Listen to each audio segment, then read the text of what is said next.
So here's what we know, everybody. I've got a cigar. Producer Landon has a date. One of these things is totally expected. One of these things might be made up.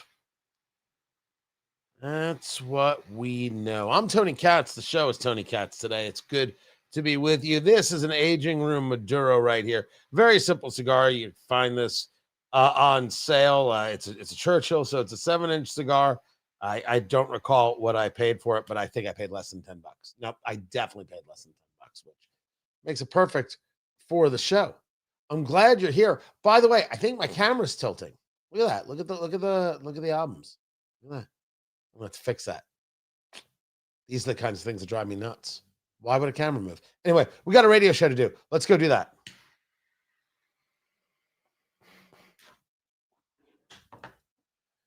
President Trump is on his way. Well, not yet on his way. He will be on his way to Asia. It is a very, very large trip. A lot happening. Nothing bigger than the meeting with President Xi Jinping. Tony Katz today. What are you doing, everybody? Good to be with you. Find everything at TonyKatz.com, 833-468-8669. That's how you get to be a part of the show. And of course, we are live streaming on the YouTube's Tony Katz, there at Twitter X, Tony Katz, Facebook, Tony Katz Radio. What is it that the president thinks he can get out of this, right? 3 main stops: Malaysia, South Korea, China. Now, Japan just had the election, and they bring in a protege of Shinzo Abe. And this woman who sees Margaret Thatcher as somebody to emulate might bring some great opportunity, not only in terms of Japan's economic success and the stagflation they've been dealing with and getting over that hump, but to a stronger Pacific Rim when dealing with China. That's the last thing that Xi Jinping wants. Xi Jinping wants Taiwan and wants the future to be all about China. That doesn't really work out well for us or anybody else who doesn't want to be under the thumb of the communist regime. Not a plan here. So what is it that can be seen as success? And one could argue, well, do you get trade deals? I don't believe there's any situation in which, although everything is possible, I don't believe that there's any situation in which President Trump leaves the meeting with Xi Jinping and says, trade deal, done, mark it down. You're welcome, world. You're welcome. I just don't think that that's going to be the case. I don't think that that's rational. I was reading the story from the Washington Times, and that without a trade deal with Malaysia, South Korea, and China, it could drag down the U.S. economy. By the way, have you seen the markets? This is ridiculous. Dr. Matt Will, economist, University of Indianapolis, is going to be with us in mere moments to break this down, because as I see it, inflation's 3%, and the market's saying, woohoo, let's have a party. Who brought the bourbon?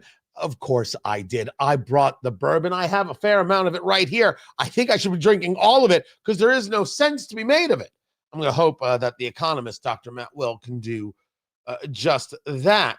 But I think it'd be foolhardy to think that a trade deal is going to be returned with China. And certainly it would be foolhardy to think that any deal would be lived up to by China. They're notorious liars. So what are we talking about here?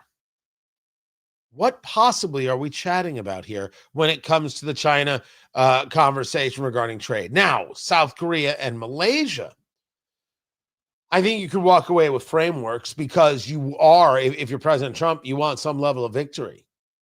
And the Chinese conversation, you could respond with, well, they wanted too much and I wasn't going to give it to them because we're the United States of America and they need us more than we need them. And then you go, waka waka. And then everyone cheers.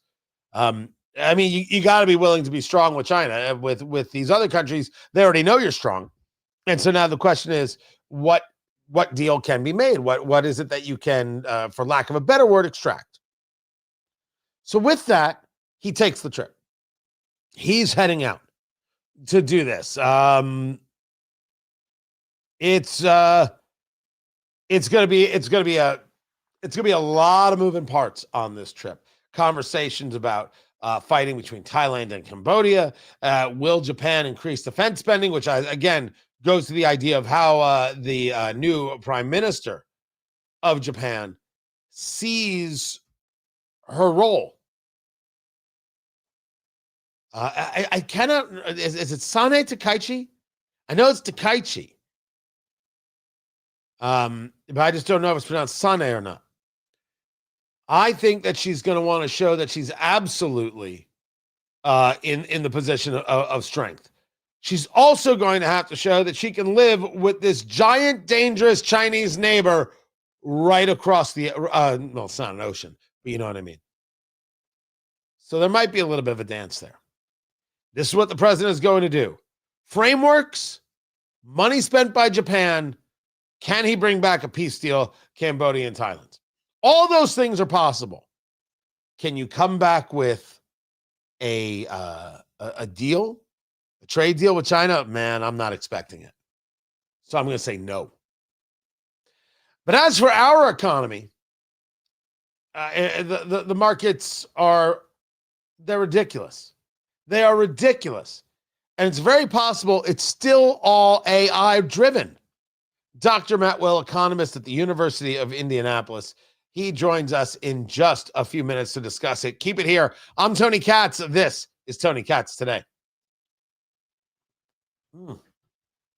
So, guys, first things first. I have to fix this. It's driving me nuts.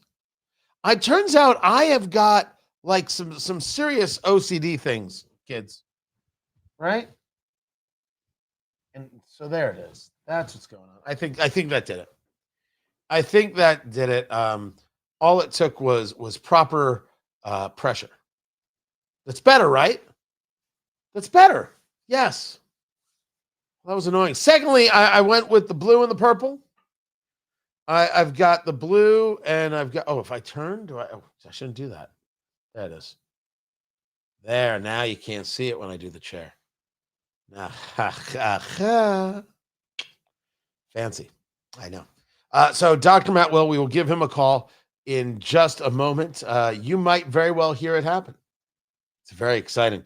I don't get this economy. I don't understand what's happening. I don't know why anybody is cheering. My 401k is going to cheer. But it doesn't make none of it makes any sense. It's very frustrating. Very much so frustrating. So with that, we're going to get into the story with Dr. Matt Will, economist at the University of Indianapolis.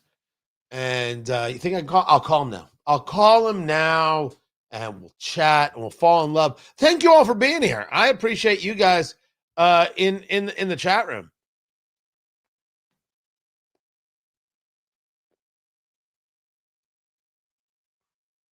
Very nice. Very nice indeed. Let's see.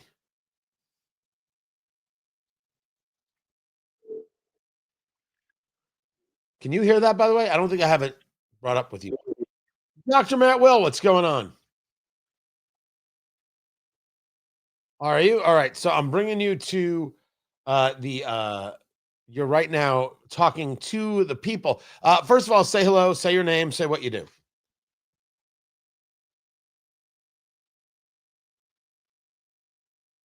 Did everybody hear that? Yes or no? Did everyone settle down, roll hounds? Did everybody hear that? Yes or no? No. No, hold on a second. Let me see if I can do this. There it is. Say it again, Dr. Will. Hello, this is Dr. Matt Will from the University of Indianapolis. I am a financial economist. Now you can hear him. I know you can hear him. Don't you lie to me. You know what I need? I need a director. I need someone to do all this. The people are trolling you, Tony. They're after you. You realize that? I don't think they're trolling me. I don't think they're after me. I don't think that's it. I think they just want me to be the best version of what I can be. And there are things that I'm really good at, and things that no. Right? Sarah does her work, and this is not the Sarah work. I need this. Someone has to direct the show. I'm going to have to pay them. I'm going to have to pay them, Dr. Will, and I'm ready. Okay. You're a capitalist. You do what you have to do to make the dollars. Right. And I hear you, Producer Landon. When I hear the music, I'll know we're starting. And yes, I will refer to Dr. Will as Boo Bear. Just wait for it. Hey, do we have prop bets on radio? I'm just curious. Or we could, but we'll talk about it when you're on, which is how long, Landon? Yeah. So we're about to come to it. So stay right there, okay. Dr. Will. We'll get to you. Try not to sneeze. Okay. This show is so dumb. I tell you.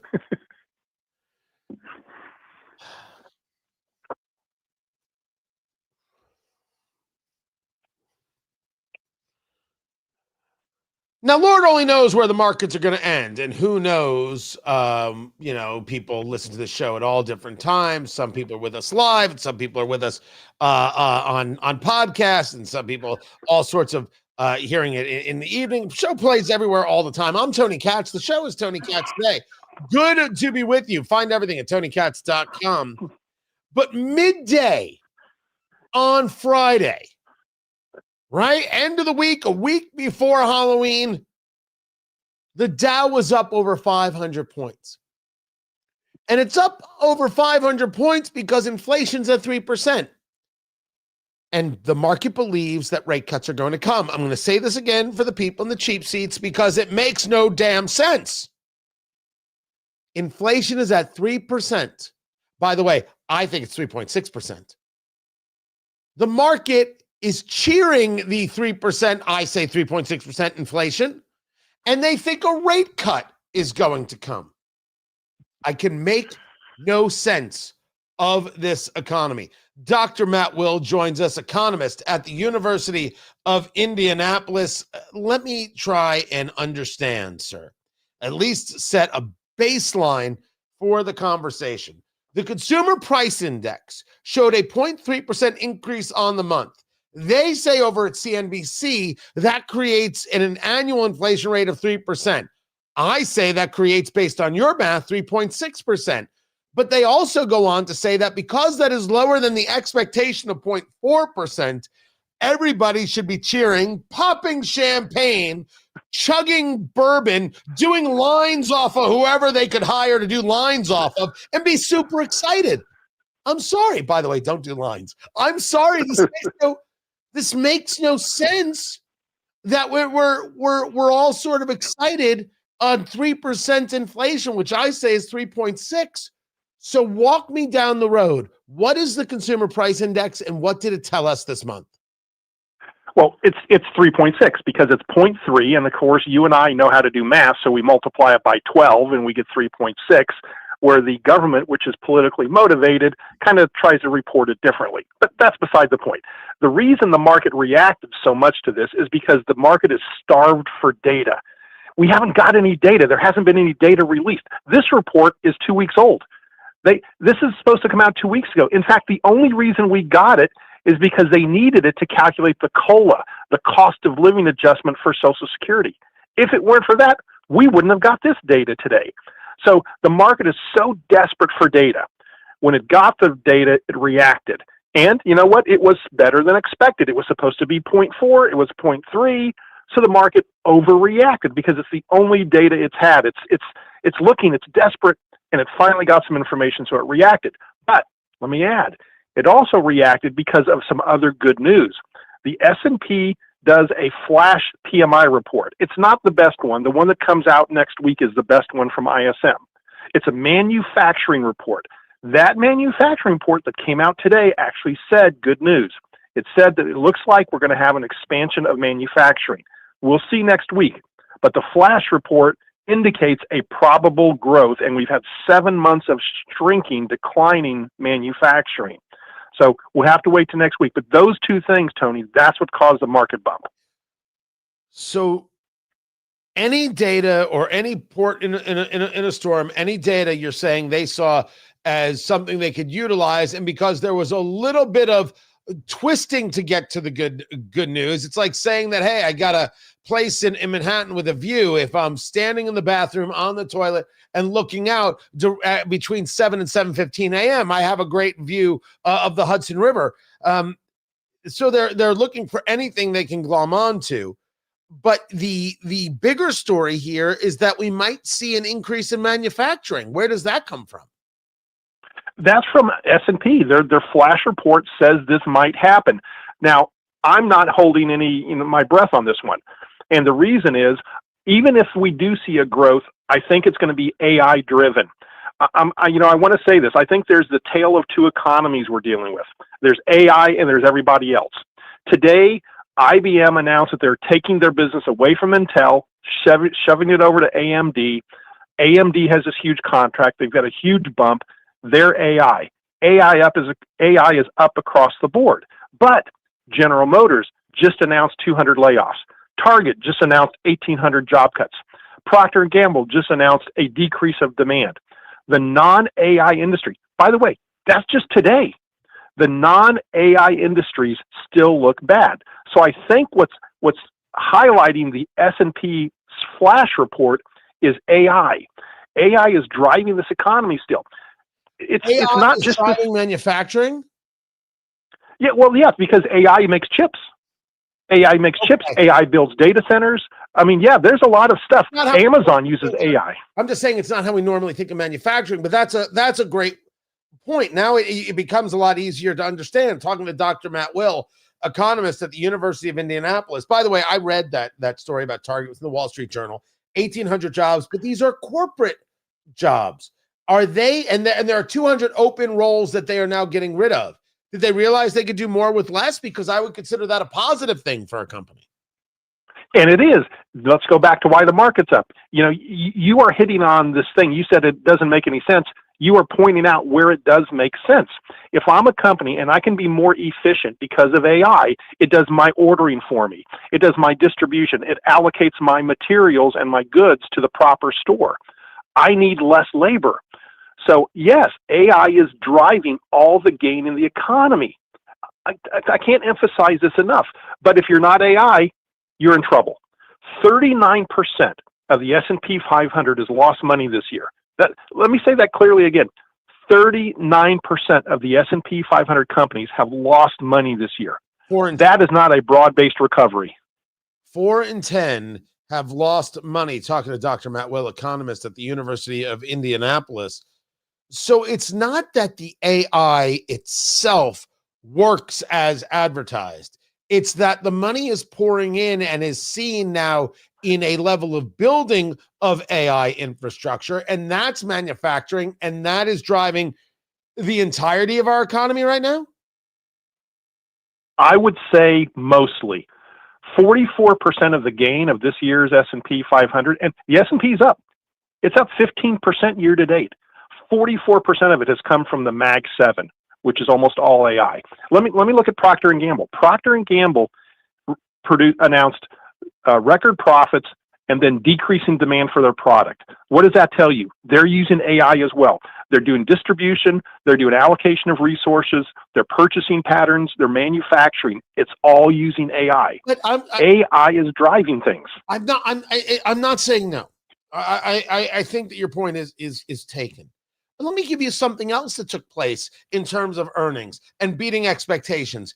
Airline stocks. There's a couple of airline stocks that have beaten expectations. I don't even know how that's possible. More people are flying, or they're charging more to fly, and the same amount of people are flying because they have to, and that's turned out to be a more profitable response. Or is AI now dealing with my flights, which is just the scariest proposition in the world? All of the above. The truth is that airline prices have gone up substantially. I believe it's about between 10 and 15%. And we've seen record flying even during the shutdown of the government. The fall break travel set records this year. So we've seen record travel, increase in prices. And you know what? AI is not flying your plane, Tony, but AI is determining the prices. They're able to maximize their price by figuring out how you're searching. I recommend that you not go to the website for your prices. You go to a third party to find the price, then go to the airline and buy it. You're talking about dynamic pricing, Yes. things like that are used in concerts and in other ways. When is the most opportune time? When are most people buying? What is they're determining where the pressure moments are, and then supply and demand being very, very real things.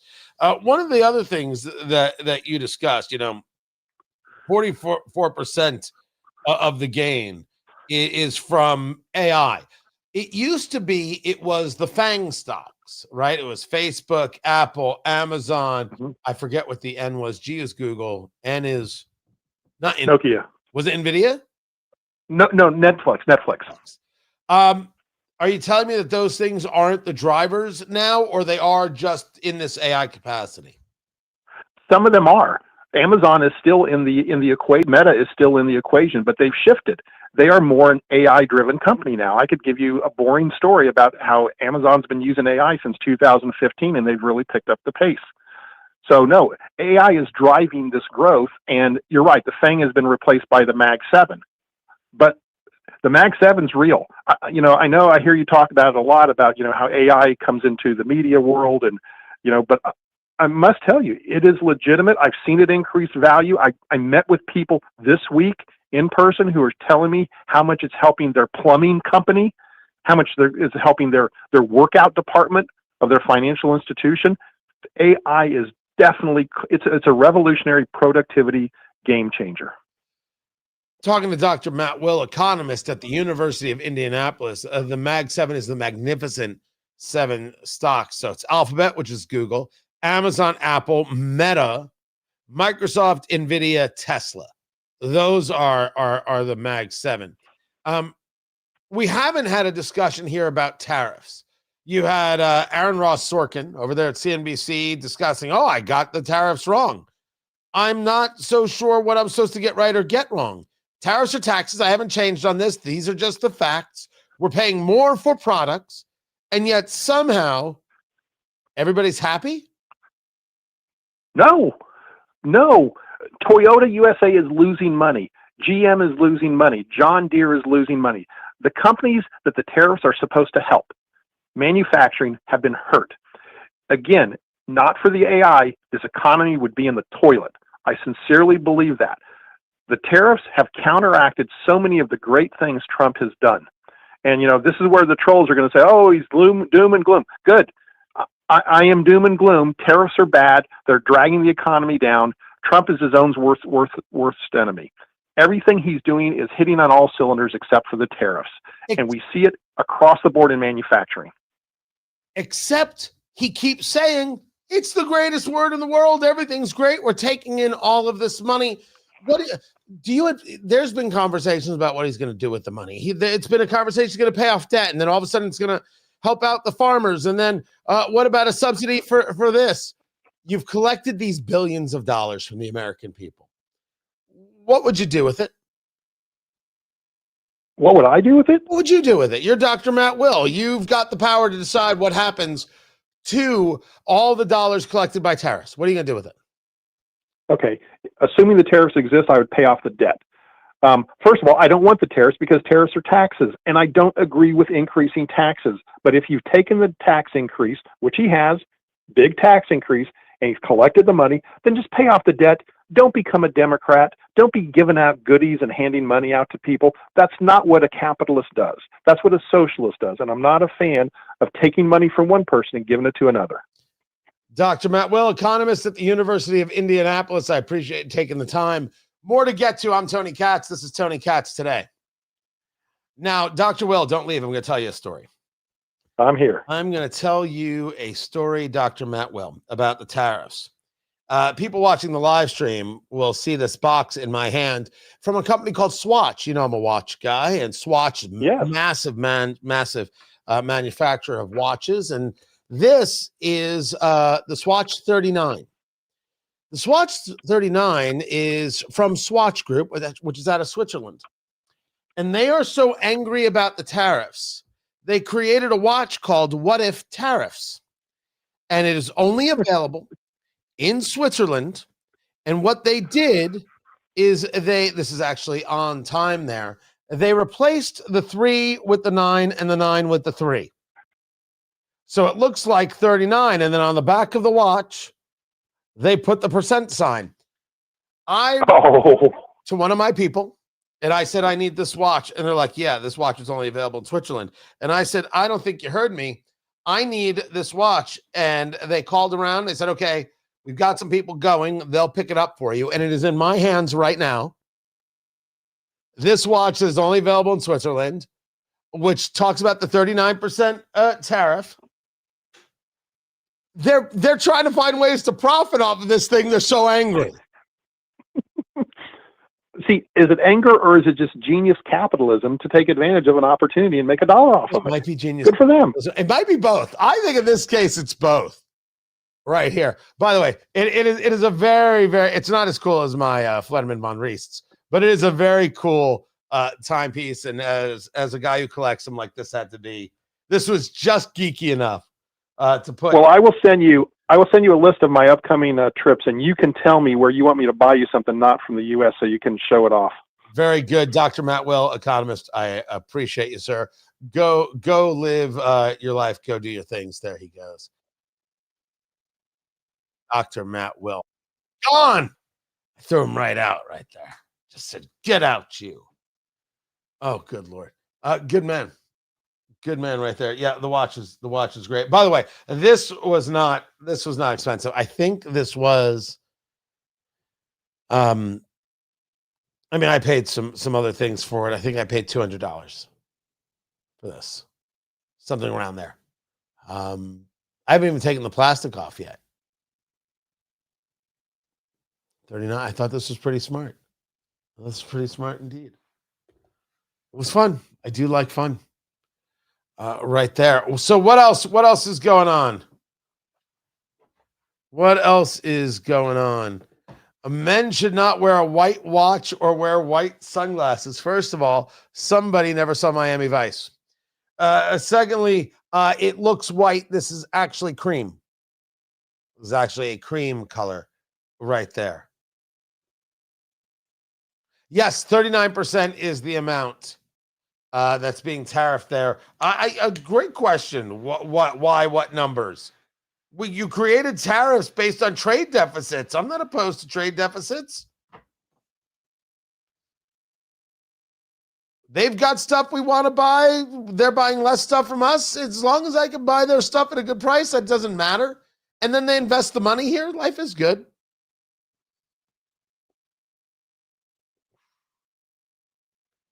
There's a name for those who wear white. What? All right. I once heard this story. I forget what friend of my father's told me this. The story is that girls who wear white pants, women who wear white pants, they're easier in bed. I'm like, that's the weirdest thing I've ever heard in my entire life. They're like, oh no, it's true. I was like, okay.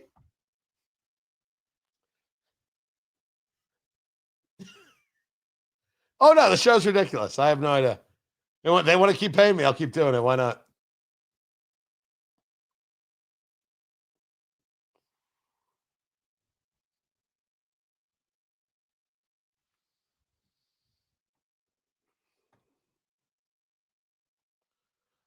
So speaking of tariffs, I really don't know what it is that the Canadians were thinking. And I do not know why they were thinking it. To create this video, utilizing the words of Ronald Reagan is nuts. Tony Katz today. Good to be with you. I want to get to that. But right now, Sean Duffy, Transportation Secretary, is speaking. And there's a lot of big issues about air traffic controllers right now. Let's hear from him. Oh, he just wrapped up. Did he just wrap up? I can't believe he did that to me.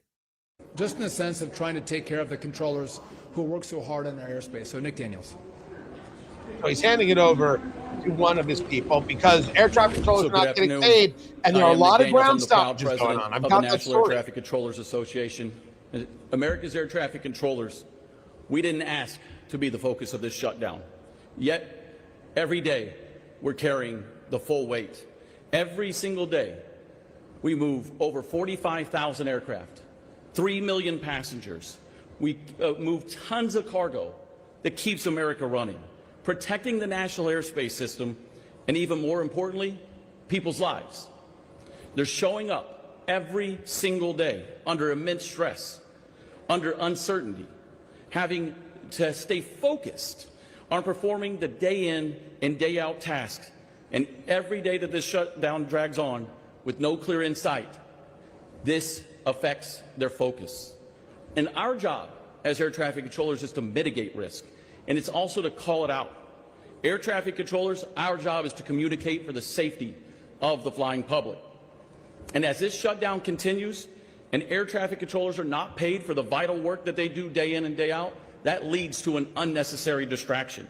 And they cannot be 100% focused on their jobs, which makes this system less safe every day that this shutdown continues. Tomorrow will be less safe than today, and as the Secretary said, now we have to figure out how to mitigate that to ensure the safety of every passenger and every plane that flies in our skies. There is no version of this scenario that we have been forced into where an American worker can work 6 days a week, 10 hours in a day, only have 4 days off in a month, and have to deal with their greatest priority, which is taking care of their family, to provide for them, to put gas in a car, to put food on a table, to ensure their kids have shelter, or that they have a level of care while they do go and do the very important job. This is the administration just unloading with both barrels on Democrats who have engaged this shutdown and refused to vote for the continuing resolution, which only takes us to November 21st when we do this all again. Now, here was the story. Fox Business with the story that the major airports issue ground stops due to air traffic control staffing shortages.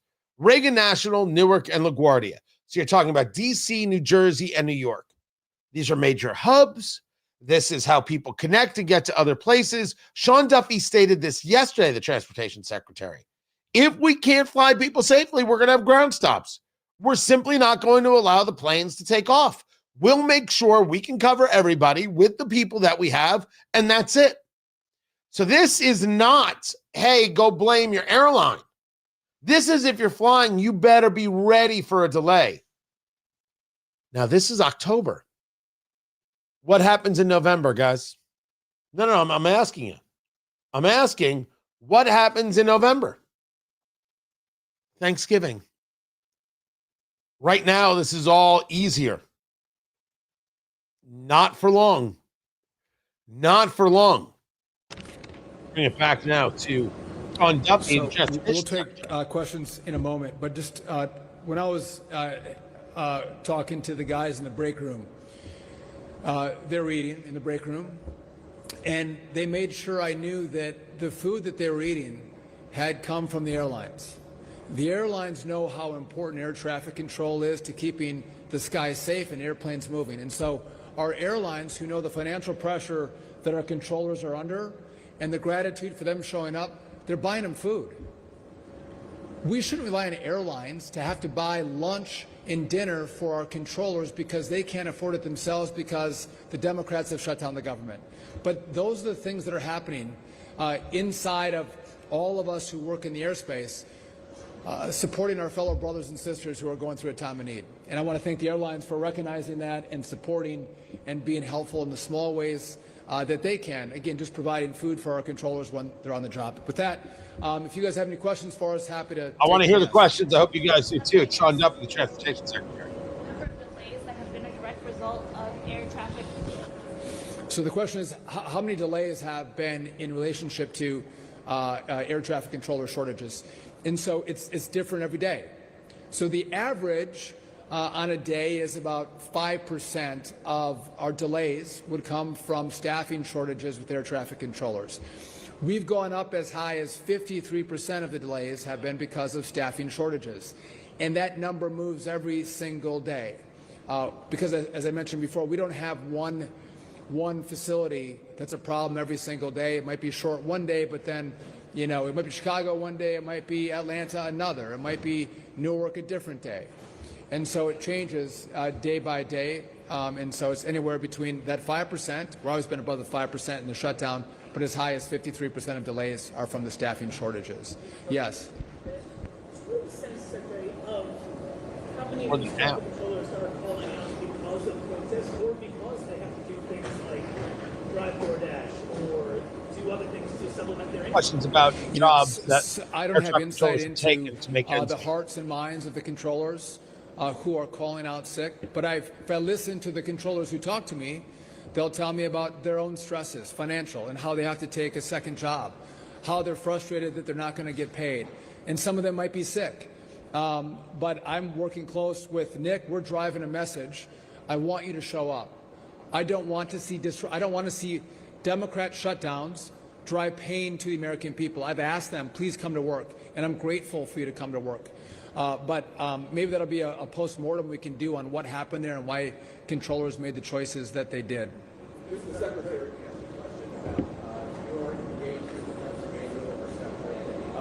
as they're asking more questions of the secretary. Some people have asked, hey, these guys got paid. Don't they save their money for a rainy day? It's not actually the proper argument, although that's an argument about personal responsibility any day of the week, twice on Sunday. So, people prepared for bad times. A Philly issue. I am concerned about SEPTA. When you have a system that's $200 million in the hole, we see delays. But do we see fires? I mean, that's a huge problem, right? On trains and on buses. And what's more concerning is that when you have a fire, we all know what a fire is, but the management will say it is a thermal event. What the hell is a thermal event? It's called a fire. So let's not try to massage what's happening. I've had good interactions with the governor. I've asked the governor to step up and lead, to fix the system, to provide the leadership and the money and the resources and the management to make sure that this system is fully operational and safe for the traveling public. You can't. I think this is a question about what's going on in Philadelphia. SEPTA is the Southeastern Pennsylvania Transportation Authority. It's some acronym like that. So I think that question was specific to Pennsylvania.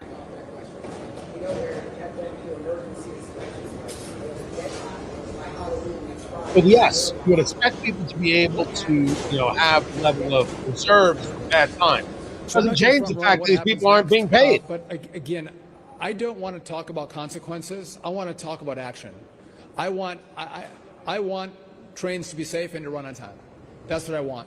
And if those emergency inspections don't pass, we'll talk about what comes next. Can you expand on deploying teams to Philadelphia to manage that? What is the game plan there? So we don't manage your rail. We support. We provide assistance. But I'm not going to get into a conversation about Pennsylvania's train system. I will say two things. First, I think Sean Duffy has been outrageously effective. I think there's been remember, he got the job, and then that night, it was the Black Hawk helicopter crashing into the American Airlines regional jet. 62 people were killed. That was his first night on the job. And I would be curious to know if that reset him to exactly how quickly he has to get good at this. And would never have expected that Sean Duffy was an expert on the transportation of the United States. Pete Buttigieg was never an expert on transportation of the United States. He just liked choo-choo trains.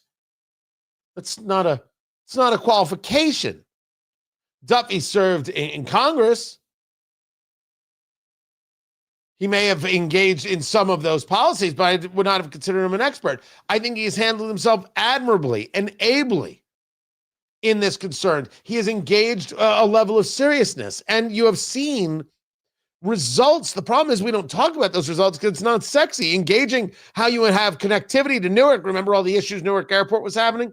And then those issues in large measure went away because you created a better communications platform. You actually did the work.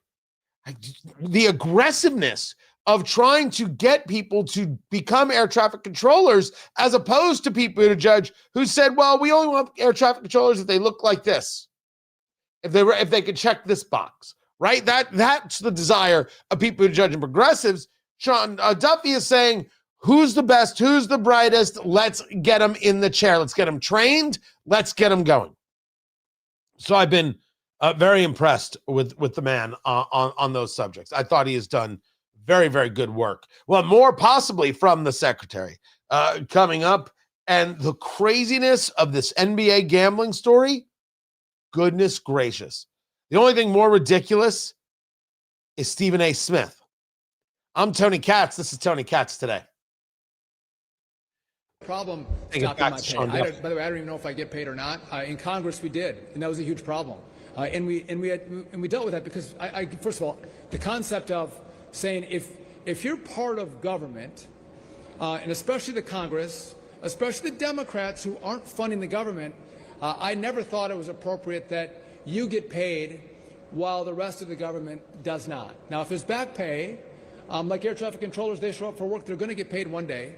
Those members of Congress, they show up every day, they're going to get paid, but they should be delayed just like everybody else. So you're saying you would take the delay in your pay?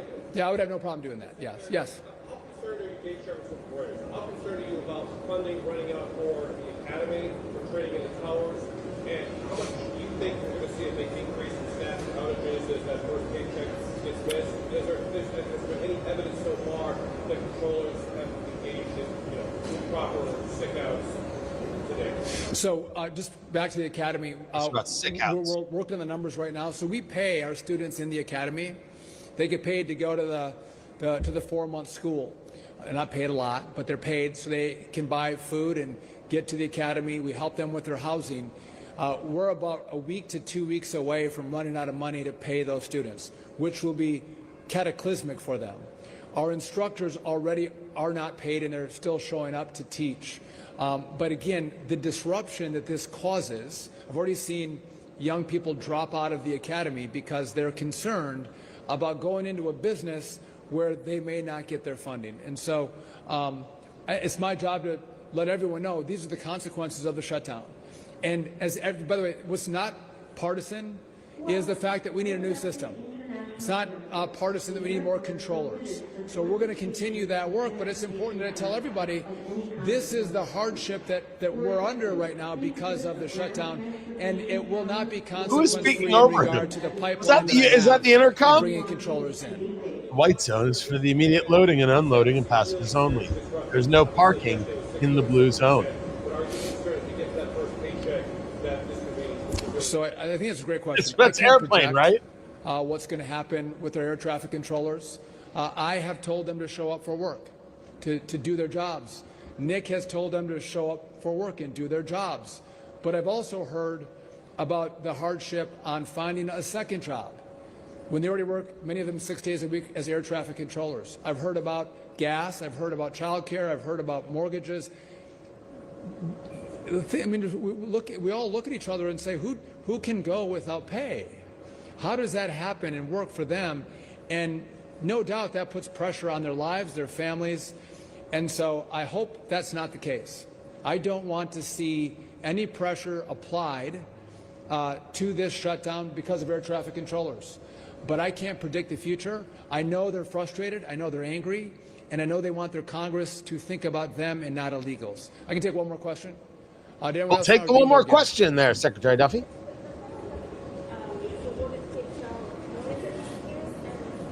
Have awarded what?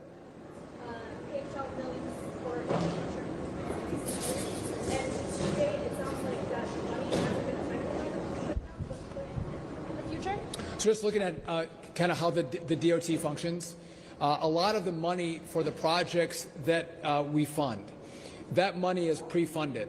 So when you have a shutdown, I already have the money in the door that's allowing me to continue with projects. Now, one of the issues is if I have staffing problems, that can impact my ability to get money out the door.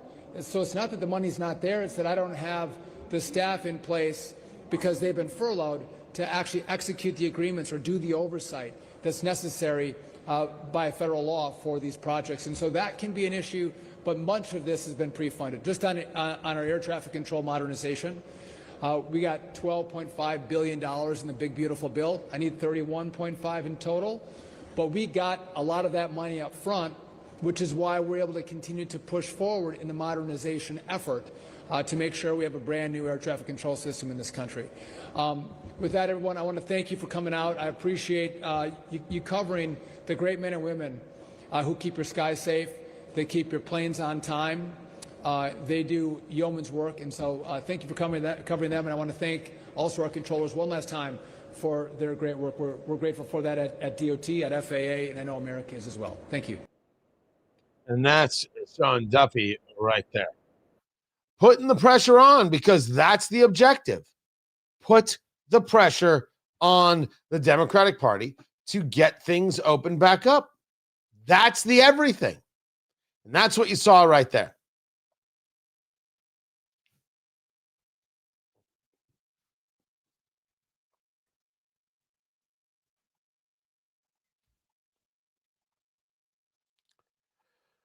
B-1 bombers. Did we just send those to Venezuela? It's a weird story that took place yesterday. Tony Katz today. So President Trump is having a White House roundtable on crime. And I know this because I was sitting in this chair and I was getting ready to go on Newsmax yesterday afternoon. And they said, and now the president is convening this roundtable. And I said, yeah, I'm not going on Newsmax. They're going to cover this from beginning to end. And that's that. And that's exactly what happened. I went on later with Ed Henry. The story is that Fox stated that 2 B-1 bombers took off from, I think it's pronounced Dyess, Tyess. I think that's how it's pronounced. This is an airbase in Texas. Flying towards Venezuela, seen on open source flight trackers. People track flights all the time. They track private planes. They're tracking this celebrity, that celebrity. It's creepy, but you can do it. So President Trump says that's not true. It was the Wall Street Journal that reported this. U.S. sends B-1 bombers near Venezuela, ramping up military pressure.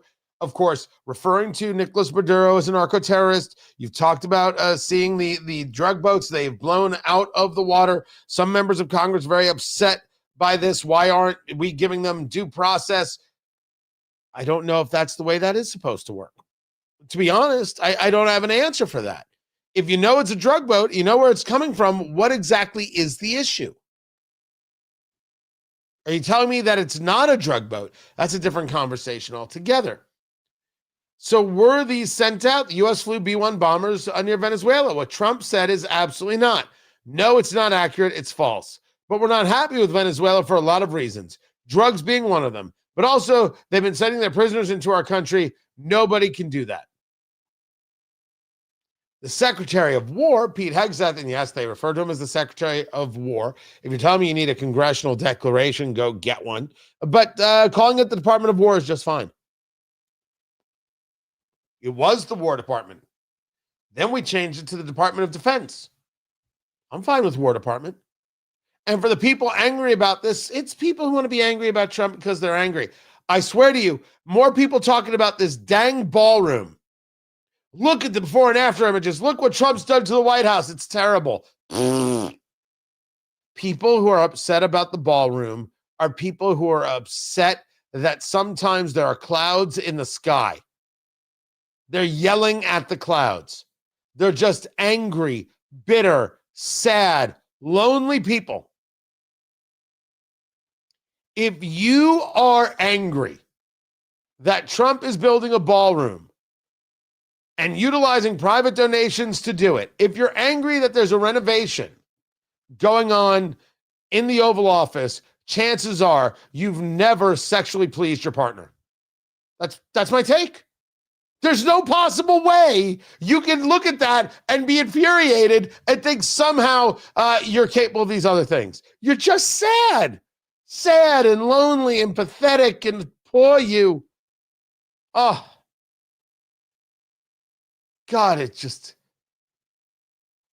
just very happy not to be like that. Meanwhile, he's saying it didn't happen. We did not send B-1 bombers. Is he telling the truth? Is that a misdirect? I don't have the answer. We'll keep our eyes on it. This is Tony Katz Today. Oh, what? I can't say that on radio? Stop me. I didn't have it on my soundboard here. Right? I've got a bunch of stuff. I mean, I have good stuff. Red Jarvin, male prostitute. I'm sorry, what was that? Red Jarvin, male prostitute. Right? I've got that one, but I didn't have on this soundboard, I didn't have poor you. Yeah, feel bad about that. So here's the story, guys. We are in the radio break. So we will take the break right here. So kick back, smoke them if you got them. I've got them. I'm smoking them. We will get back to the show. We have a lot more to get to. It's going to be a good time had by all. Snacks will be provided. What? No? No snacks? Huh. Bet you Clay and Buck provide snacks. No snacks. But we're here. And I'm glad that you are here. Don't forget to subscribe to TonyKatz.com. I'd appreciate it if you would. We'll be back in a few minutes, guys. All is right with the world. Keep it here.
Welcome back, everybody. Tony Katz today. Good to be here. Good to be with you. Stephen A. Smith engaged in one of the more nonsensical statements that has ever been put out there. And if we're going to engage nonsensical statements, am I engaging Candace Owens?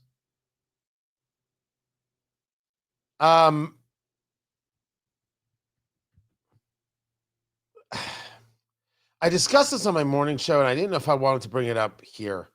Although maybe I need to, because she is obscene. She's an obscene human being, and I certainly don't need anybody who is following her or supportive of her in my life. It's okay. Well, it's not really okay now, is it? We're just gonna from anybody who's like, Candace Owens speaks truth, we're just gonna say goodbye and that's it. And we don't have to be friends. It's okay. But we're at that stage of these conversations because what we're seeing is madness. And you tell me, guys, do I discuss this or do I not? What can only be seen is blaming Donald Trump for the assassination of Charlie Kirk. No proof, no anything. It's just, hey, look, I'm going to say this thing. That she has an audience boggles the mind. For that. The show's about to begin. I'm Tony Katz. The show's Tony Katz Today.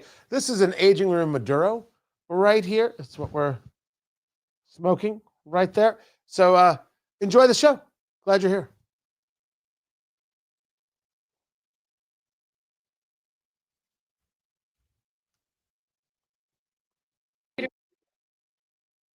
Stay tuned on a Mamdani announcement. What more do you need to hear at this point? How many more conversations do you need to have? Why are you refusing to endorse? Same answer. Why are you refusing to endorse? I have not refused to endorse. I've refused to articulate my position, and I will momentarily at some point in advance of early voting. Yeah. Sure you are, Hakeem Jeffries. You know that Mamdani is a socialist.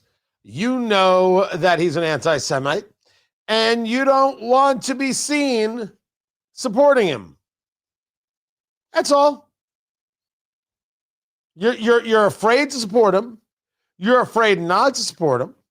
You're just afraid, as opposed to having some type of stance, standards, decency.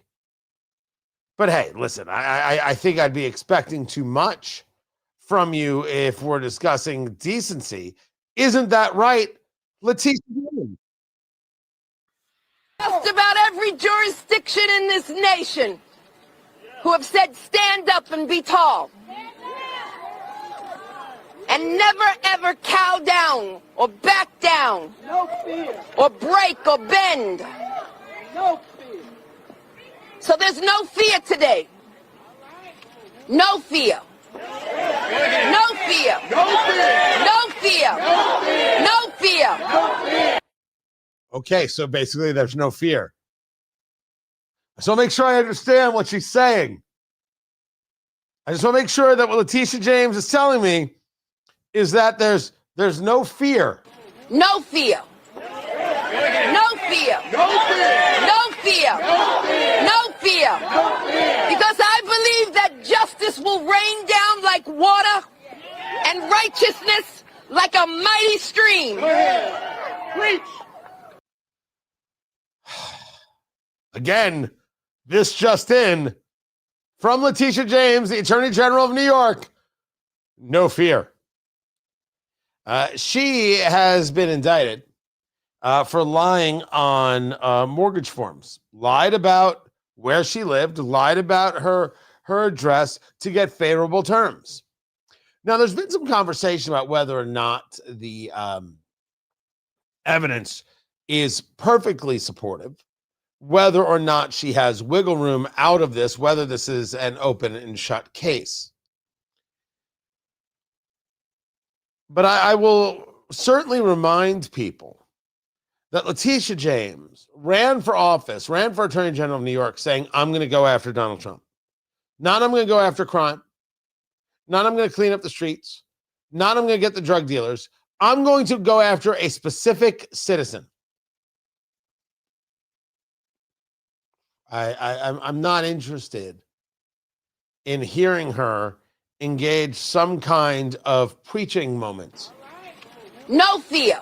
No fear. No fear. No fear. No fear. Because I believe that justice will rain down like water and righteousness like a mighty stream. And I'm here to say that my work and my job and all that I do all throughout my public career, I've stood up for the rights of New Yorkers and Americans, and I will not be deterred. And I will not be deterred. So there's no fear, and she will not be deterred. By the way, you were not wrong, but let justice roll on like a river and righteousness like an ever-flowing stream. That is a Bible quote. That's what she went for there. Just you weren't hearing things. That's what she said. I will not be distracted. I will do my job each and every day, and that's why I'm headed back to New York, because there's work to be done standing up for the rule of law. God bless you and thank you all, and I appreciate you. And we appreciate you. I don't know if they're going to appreciate you in jail. Maybe they will. Maybe they'll be like, Letitia, so glad you could join us. We've been expecting you. We just didn't know it would take this long. Goodness gracious. How's everything? You look great in orange. You look great. How great does she look in orange? So great you look in orange. So great. So great. So great. So great. I don't know. She likes the call and response thing. So great. So great.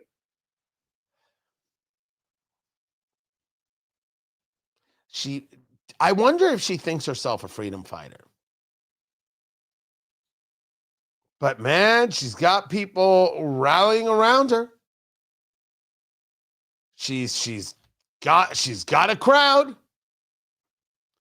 Remember, if she was caught on video killing a puppy, Democrats would say, I don't know what that puppy did, but I'm glad it's gone. I dare you to tell me I'm wrong. The argument was Trump said that he could walk down Fifth Avenue and shoot somebody and still have supporters. And right, that was the line. It was like, yeah, I mean, that could very well happen. The issue with the Democratic Party is this is exactly the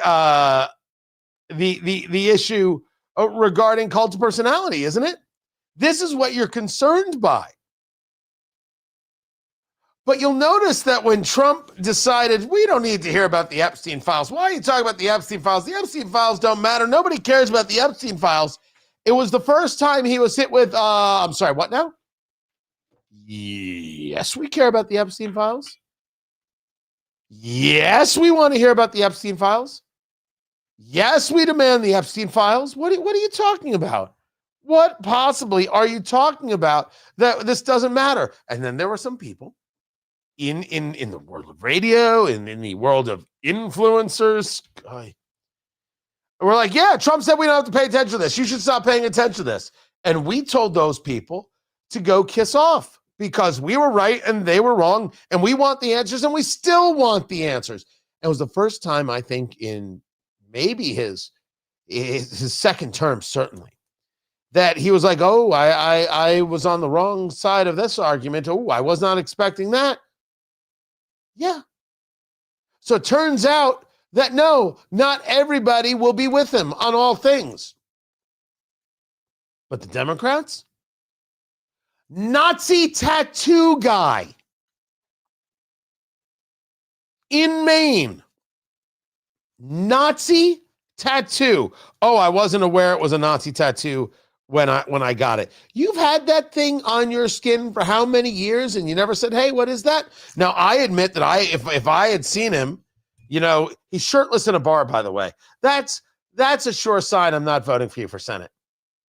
I see there have been times where people are shirtless in a bar, and you know what my usual response is? I don't know who that is, but I sure hope they're not my senator.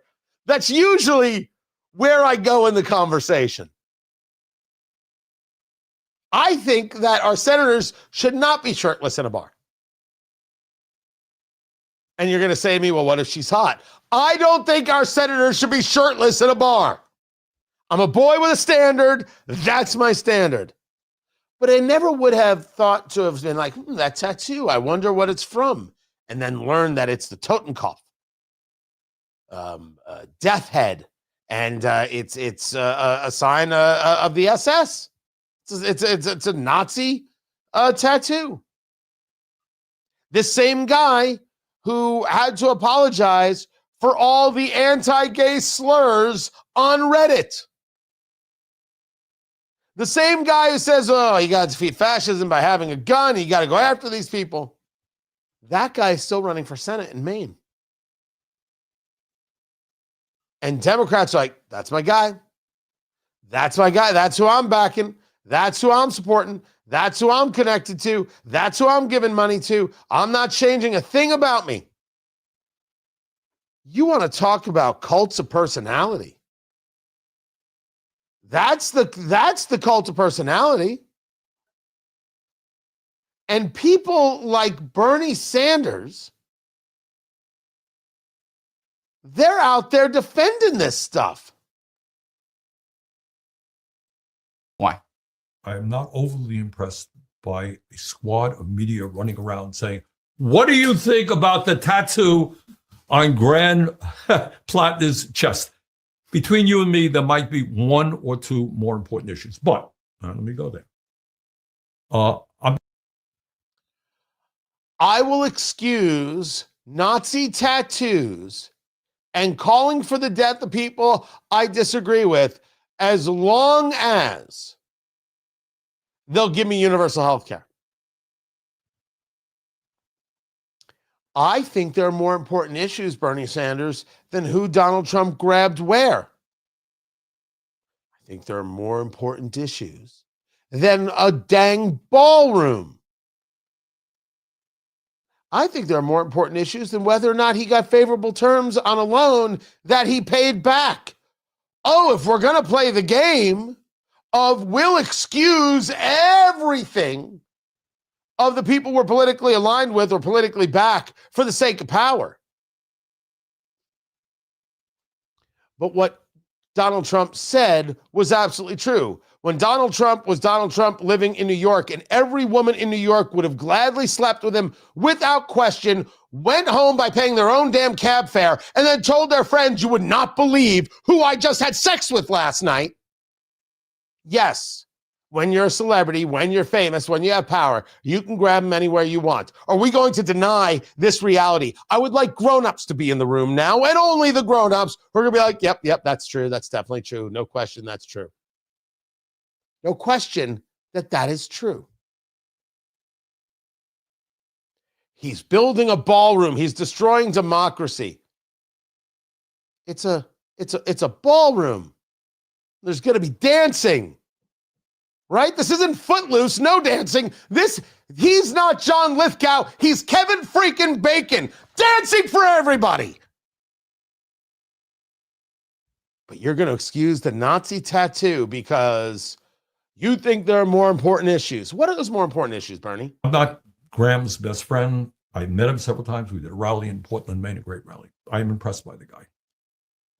This is a guy who will tell you who has served 4 tours of duty with the United States military. He was in the middle of some heavy-duty combat. He was a machine gunner.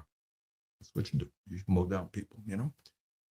He went through some very difficult experiences in the military as a machine gunner, seeing his friends killed. Came out of the military. He will acknowledge, I'm not telling you what he doesn't say, he had PTSD. He went to the VA, and by the way, what he says, they rebuilt his life, all right? He went into a dark period in his life. Now do Pete Hegseth. Or are you amongst the people who said, Pete Hegseth is a drunk? Well, some people at Fox News said he was always drinking. I can only tell you my experiences of being on the couch with the current Secretary of War, Pete Hegseth. I had quite a few interviews with the guy. He was always very, very nice to me. Never once did I think he was drunk. Never once, ever, ever. In the studio, right next to him, shaking his hand, very close. Never once, never once. Does that make me an expert on it? Oh, gosh, no. But if we're going to talk about dark periods, Bernie Sanders, what? The guy couldn't have had a bad marriage? The guy couldn't have had a bad issue? Your party said it was absolutely disqualifying. Nazi tattoo, anti-gay slurs, thinking that the people you disagree with, you should kill. You still support him. Okay. And this is why people rally around Letitia James. And they're going to rally around her because it doesn't matter. It doesn't matter what she may have done. It doesn't matter if she manipulated the system. It doesn't matter if she broke a law that she then charges people. Remember, she's accused of breaking the law, the same concept that she went after Donald Trump with. It doesn't matter. And you argue it's because, well, they're going to support her because she's a black woman. But Graham Plattner is a white man. And I'm saying the connection point is the progressive does not listen to your rules. They don't care about your rules. The rules they put out are for you, not for them. Rules for thee, not for me. They do not believe that they have to follow the rules. When asked about following the rules, they say, why are you looking at me? Why are you paying attention to me? Why are you so obsessed with me? Two stories, same result. Doesn't matter what they did. Doesn't matter what they said. The left gives the left a pass. Does that mean the right should always give the right a pass? Like these young Republicans in New York with all the ridiculous texts. I don't want to give them a pass because they're morons and I don't want them in charge of anything. But is it any worse than what Graham Plattner said? No. And if Graham Plattner can still run for the Senate, well, then I guess I'm wrong. I may not hire these losers, these young Republicans in New York and in other places, but I guess they still get to have jobs. Bernie Sanders said so. They were just going through a dark period. I'm Tony Katz, and this is Tony Katz Today.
Oh, that's not what I wanted. That's what I wanted. Welcome back, Tony Katz. Tony Katz Today. Good to be with you. If I knew how to use this system, I'd be dangerous. It is the most enjoyable show you didn't have to pay for. I don't know. Do you have to pay for the other shows? I have no idea. I do not know how it works. No fear. All right. So I'm going to move this. I'm going to move this. I'm going to move Sonny Hostin Bigot. That's not happening. Oh, Sonny Hostin. Lefties are a fair amount of bigotry.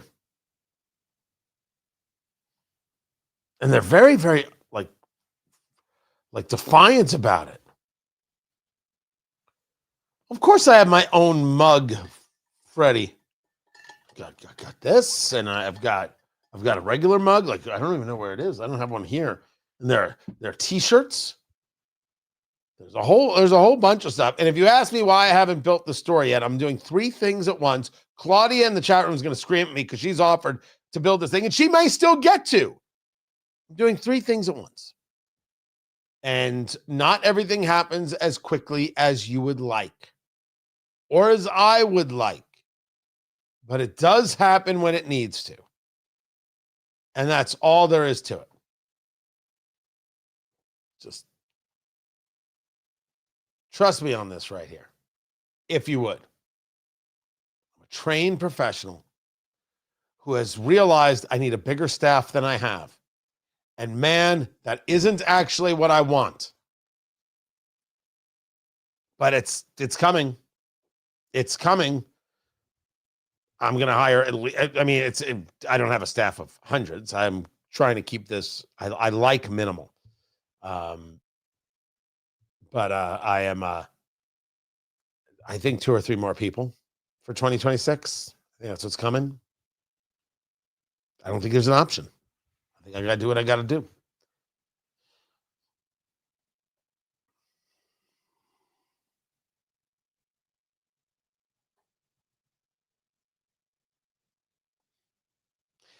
It was a nice post that was shared by Tim Murtaugh, writing that life comes at you fast. Tony Katz today. Good to be with you. This was a story written by Tammy Luby, Luhby. And this was a CNN story that was written in 2019, September 11th, 2019. And the headline's right there. Democrats want to offer health care to undocumented immigrants. Here's what that means. This is 2019, Trump's first term. You've got an election that's getting underway, here you go. Here it is. Democrats want to offer health care to undocumented immigrants, something we always knew. Remember, they were on the debate stage, and who here would do that? Everyone's raising their hands to questions like that. And so you're like, oh, okay, this is who they are. That's 2019. Tim then takes a look at October 2nd, 2025. Fact check. Trump falsely claims Democrats want to give free health care to illegal aliens in government shutdown battle. October 19th, Democrats want to offer health care to undocumented immigrants. 2025, fact check. Trump falsely claims Democrats want to give free health care to illegal aliens in government shutdown battle. The author, Tammy Luby. The same woman, 6 years later, writing a story 180 degrees away from the truth. And we're supposed to trust CNN? We're supposed to trust that these are professional journalists who are trying to get to the heart of the story? We don't trust you. We have no need to trust you. You have not done anything to try and earn our trust back. We saw what you did going back to 2016. I remember this. This was the New York Times. I remember this as clear as day because I remember discussing it so in such detail. The New York Times worked overtime to try and keep Trump out of office in 2016. And then after he was inaugurated, they said, okay, now we're going to go back to covering the news. They said the words. They admitted that they weren't engaged in journalism. They were engaged in propaganda. And then when they lost, they're like, okay, now everybody will believe us. How could you possibly believe them? On what planet would you have to live on to believe them? CNN is the same exact way. Good work, Tim. Good work. This is Tony Katz today. These people are unbelievable. And in order to answer your question, Greg, so yes, I do have my own studio. My home station is WIBC in Indianapolis. I'm heard on other stations. We've got some announcements that are coming. Looking forward to that. But no, everything would be remote. If I'm hiring, everything is remote work. Yeah, because it can be, right? The things that I need, I don't think I need somebody being a director of the stream here and doing all that coordination. I don't think I'd want that. I admit I'm an awkward cat, and like it's probably better that I'm alone. So I don't think that's what I need. But it can be done virtually, so let it be done virtually. As long as I can, say, hey, don't forget this, or they can remind me of that and the other thing, and do some of these things. Hey, do me a favor. Like, I just think there'll be a little bit of a better flow. Sometimes I think because I do it all, right? I'm moving everything, I'm doing everything, that I can move at my pace, and that's better.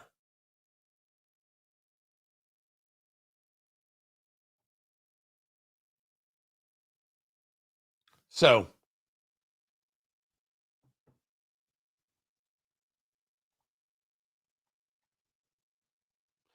anyway, sorry, I was just checking Twitter. So I'm not going to do anything. First, the Bronco. So I purchased a 1996 full-size Ford Bronco from the Mecum auction online. I did mean to bid, but I ended up kind of bidding higher than I thought it would be, because as I was the bid went up, and I didn't want to bid that. And then I thought that somebody had bid over me, and the next thing you know, I won it. And so I was sitting on my back deck, sitting on the back deck, having a cigar. I'm doing this. I screamed so loud that my wife opened the window and said, "Are you okay?" And I said, "Yeah." Funny thing. Bought a car. And she said, "Try not to do that again." And shut the window. That's a true story. It's an absolutely true story. I was like, yeah, we'll see.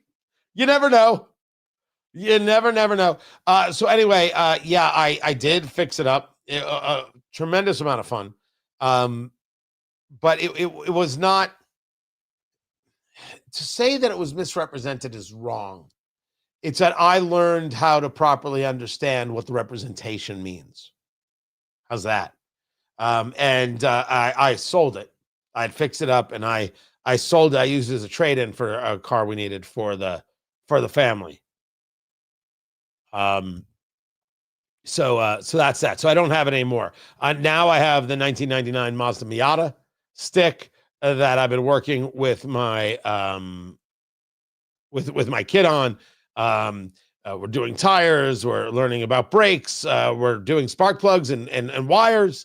Right? I don't know how to do this. We're learning. We're learning as we go. So doing that and trying to teach stick to both my kids. It's not going great.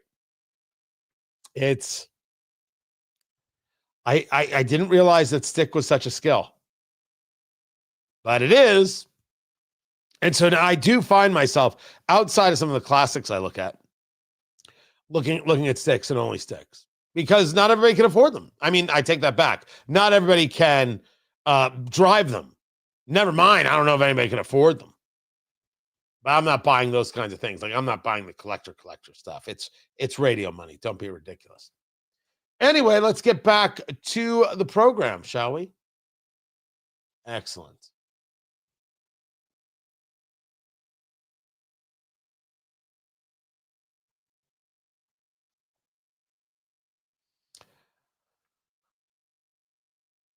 So we have this NBA story, which is just nuts. This gambling story, and Portland Trailblazers head coach Chauncey Billups was one of the people arrested. This massive, massive sweep that took place by the FBI. Tony Katz today. Good to be with you. Find everything I do over at TonyKatz.com. Live streaming now, YouTube.com/Tony Katz. Check it out for yourself. This it's the stuff of movies. They were absolutely right that they were taking the cards, they were inventing these card games, and the cards were marked, and they were tracking the cards, and they were wearing special glasses. And there are people out there who were very clear about the fact that, oh yeah, there is no question at all that Terry Rozier from the Miami Heat was cheating, and this one was cheating, that this whole thing was cheating. It's a crazy story. And then you had some players who were throwing games by giving themselves injuries or just, missing shots. It's madness. And this story should not fall off the front pages, because this is a real conversation about what is actually happening inside these major leagues, whether it's the NBA, NFL, Major League Baseball, Major League Soccer, National Hockey League. What happens? What goes on? There's big money on the betting. What is it that we have unleashed here? Well, in response to this, you have Stephen A. Smith from ESPN. I put forth to you that Stephen A. Smith can sometimes be interesting, but I find myself completely uninterested in Stephen A. Smith. I'm not uninterested in everybody. I'm uninterested in him. He has said things before that I've agreed with. So maybe a better way to say it is, I am not sure he's worth all the money he gets paid, but hey, he gets paid the money. Good for him. And he said something on ESPN that is quite possibly the dopiest thing I may have ever heard. The show that has now been smeared because we're talking about this story. Okay. Remember, Trump has a long history connected to the world of sports because he had those casinos. Where do you think folks were coming half the time? I'm not talking about individuals. I'm talking about the culture. When people want to go to a casino, when people want to gamble, when people want to party, or whatever the case may be. This was his kind of connection to that. Why am I glad you're here, Monica? Because don't be surprised if the WNBA is next on his list. Mm-hmm. Because when you've got all of these protests that have been going out there and people that have been protesting against him and what have you, this man is coming. He's coming. And what the hell are you talking about? You think Trump said, hey, go investigate the NBA and find a gambling ring that has connections to the mafia? Stephen A. Smith, you said this while you were sober. Did you believe it? Or are you like, hey, I know it's going to work. I know it's going to create a little bit of controversy. I know it's going to get people talking. It's stuff like this. Look out, because Trump's coming for you. I've been saying it for a long time. And to me, this is the latest nugget of evidence that we're talking about right here. That's not to question the legitimacy of the case. We don't know. We're all sitting up here and we're saying that we don't know. But anybody that has been around him, anybody that has talked to him, anybody that has seen his reactions from the sports leagues and the positions that people have taken, they are not surprised at what's going on today. That might be the dopiest thing I've ever heard. If you want to engage a conversation that lacks all intellectual heft, it is Stephen A. Smith saying it's revenge by Donald Trump on people who haven't done anything wrong.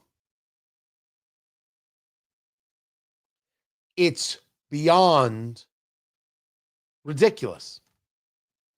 When Kash Patel, the FBI director, was asked about this by Laura Ingraham there on Fox News, it was first a question about the investigation itself, and then this question about Stephen A. Smith. Did an informant tip you off? Well, I can't get into the nature of how we got onto this, but it's been going on for some time. As you can imagine, ferreting out a system where they literally had scanners at the poker tables, where they literally had professional athletes in the NBA walk off the court so their proposition bets could be met, is a coordinated scheme with La Cosa Nostra and the individuals that we arrested today. And it's been going on for some time. And we are going to continue to work this investigation and those that have been arrested today to make sure that illegal gambling empires embedded with the La Cosa Nostra are brought down, whether they're in the NBA or anywhere else. Yeah, down the street. By the way, this was so wild. Stephen A. Smith, the sports commentator, suggested that this was revenge from the president for all the kind of left-wing activism of the NBA. Your response to that, 15 seconds. I'm the FBI director. I decide which arrests to conduct and which not to conduct. That may be the single dumbest thing I've ever heard out of anyone in modern history, and I live most of my time in Washington, D.C. It's right up there with Adam Schiff. We arrest people for crimes. Good answer. It was a ridiculous commentary. And I am more convinced than ever that ridiculous commentaries exist not because the people are actually ridiculous, but because this is what's going to get people talking. Oh, you look at you creating all this whirlwind. Oh, you're creating all this buzz. Oh, look at the clicks. All right, we keep you. The crazier you talk, which I guess is why I'm not on ESPN. But if we want to talk about crazy talk, can we talk about Sonny Hostin just for a moment, if you don't mind? I know. Not everybody wants to talk about The View. That's unnecessary. You didn't have to boo me. I mean, that's just unnecessary as the day is long. Sonny Hostin, I don't think is playing the game here. I don't. I think Sonny Hostin is stating out loud, look at me, I'm a bigot and I'm proud. Why are leftists such bigots? Why? So let me get to the story here. She's talking about someone whose, I think, child was killed. That's awful. And so this is how she is engaging a reaction to it. Children, I know that Black boys are not given the presumption of innocence and the presumption of youth. She's calling the police and saying they're trying to steal her car, and they're 11 years old. They don't know how to drive. And so for me, what was interesting was I have had to be in the position where I have gone to my local police department because I know my son is going to be training for the Junior Olympics, running around the neighborhood in an all-white neighborhood. And I have brought him to the police and said, he belongs to me. This is my son. Do not harass him. Do not stop him. So she was doing what so many Black mothers do, and she was killed for protecting her child. And now, I don't know the story that she is addressing here, but your neighbors and your police are such racist that if your kid was out for a jog, he'd get arrested. I don't know why you moved to that all-white neighborhood. Those people sound terrible. Well, those people sound like bigots. Well, maybe different. Maybe they're not, and you're just calling them bigots because this is what you do. This is how you go through life, believing this day in and day out. I have made the argument that I think it is absolutely true that a Black mother has a different conversation with her son, with her Black son, before going out for the evening than a white mother has with their white son. I think both are saying, be careful. I think a black mother takes a look at what's happening on a television screen, whether it's being a blown up story or not, and says, hey, don't forget this and don't forget that. I'm not saying that doesn't happen. A black mother says to her black son, don't forget everybody's a racist. Jewish mother to her Jewish son, everybody's an anti-Semite. Never once did my mother say this. Never once, ever. What a maddening thing. But this is Sunny Hostin calling all her neighbors bigots, calling the cops bigots. And she thinks this is intellectual heft. See, I don't know if Stephen A. Smith believed it. I am convinced that Sunny Hostin believes it. Which will bring us to Candace Owens. I have no idea if she believes anything she says. But I certainly believe that if you're still listening to her, well then, this friendship's got to come to an end. I'm Tony Katz. This is Tony Katz Today.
Welcome back.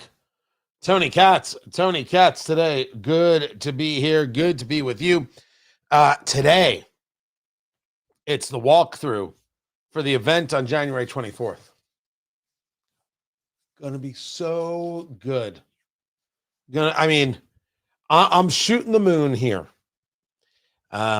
for this event. There may be an event before then. I'll let you know. This will be in the central Indiana area. I'm not going to say where yet. It's going to be unbelievable. The biggest thing I've done to date, it is going to be the decider of whether or not I can go larger and larger scale and start doing some bigger rooms. I've got a strategy, a plan, and you're wondering why haven't I done this, that, or the other yet? It's because I've been working on this. This has been the events have been my focus. We went 100 to 200 to 250. So now we're doing we're not yet into theaters, right? Or we're not thinking arenas. But we're thinking bigger draws and bigger connection points and right. Be smart funny. I'm going for smart funny is what I'm going for. And with a little sense of theatrical flair, which very excited about it. overjoyed by it, and can't wait to do this walkthrough and make sure everything is set. And then if we can, I want to get tickets rolling. I want to get them rolling next week. Oh, and there's going to be some VIP stuff. Producer Landon will be there. It's gonna be really, really good. So this one, not only is there VIP, I'm trying to put together I think it's gonna be 10 seats that are called the best seat in the house, and we're gonna be bringing in Lazy Boys, so you get to watch the whole thing up front, feet up, the whole thing. It's gonna be so cool. It's gonna be so cool. It's gonna be so cool. Someone's asking if someone who appears with me on radio, a local weather person, Tara Hastings, is going to be there. Oh, I'm going to make sure she's there. No doubt. It's gonna be great. But wait till you see who else shows up. It's gonna be good. Oh, look at that. People bringing up the Pump the Brakes podcast. She's got to figure out what she wants to do. I've got ideas, but we'll see. We will see. Do I have room for one more thing? Maybe. But really, I've been focused on these events. Cannot wait.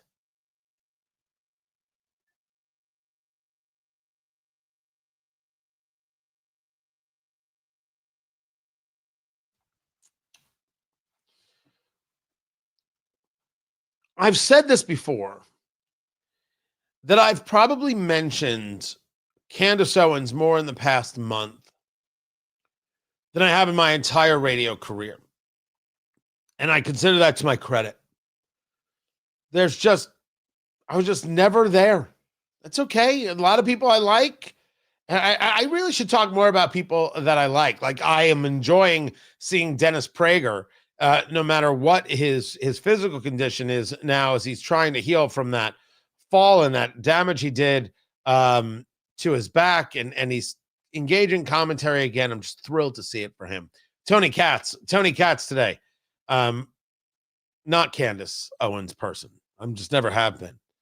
And the conspiracy theory Candace Owens, and the bigotry Candace Owens, and the problem is the Jews Candace Owens, not my person. But after the assassination of Charlie Kirk, she has engaged some commentaries that are just beyond obscene. And in this video, which I'm going to share with you, it is very obvious that she is making a claim here. I'm going to play it. Listen. I just really needed to just take a breather and really process everything that happened with Charlie and what it kind of means in terms of where we are. And I think it is a circumstance where we just know. We just know that he was truly betrayed in one of the most egregious ways that I think I've ever seen. It has made me lose faith in politics. It has made me fully lose faith in Trump. And my heart aches for the fact that he gave so much of his life to Trump and to politics. And they just were like, nope, that is it. It serves us or it doesn't serve us, and we want to move on. And so here's a holiday. Bro, if they try to give me a holiday, what is with them giving people a holiday after they kill them? Why is that a thing? That is Candace Owens accusing Donald Trump of killing Charlie Kirk. And listen again to how she starts, or at least how I have the clip of how she starts this. Really needed to just take a breather and really process everything that happened with Charlie and what it kind of means in terms of where we are. And I think it is a circumstance where we just know. We just know that he.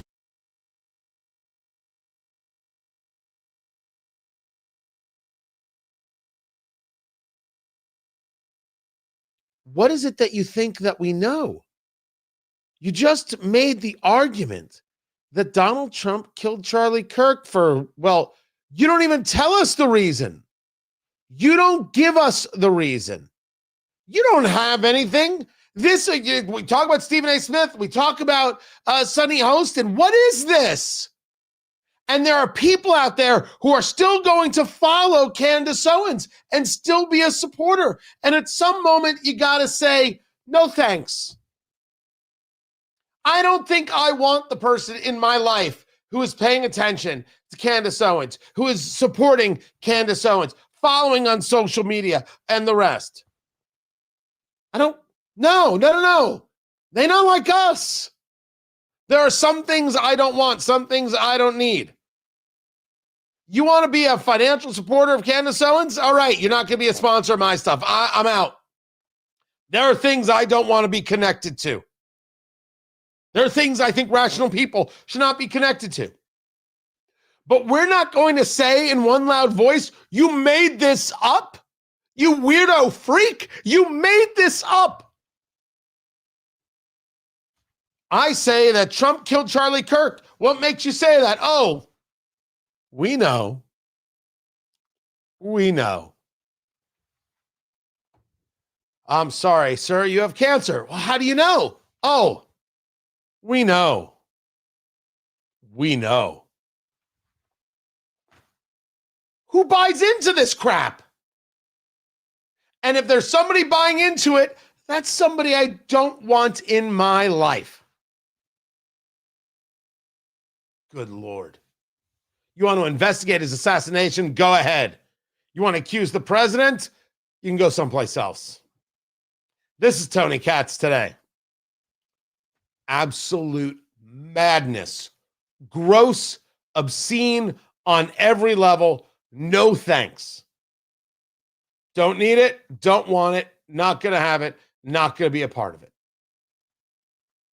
Count me out. Guys, I appreciate you. The show continues over at WIBC.com. That's where you go, WIBC.com. You can listen to the show there. I am back on Monday. Looking forward to being with you. Looking forward to doing this again. I think I found the background colors. I think the purple and the blues kind of work. I think it's going to be all right. You're appreciated. Can't thank you enough. Don't forget to head on over to TonyKatz.com and subscribe and be a part of everything that's going on over there. TonyKatz.com and be a part of it and join. It is free. You can be a supporter if you choose. Thank you guys, as always. And I'll catch you later. Yeah, I think I did that right. Monday, everyone. Take care.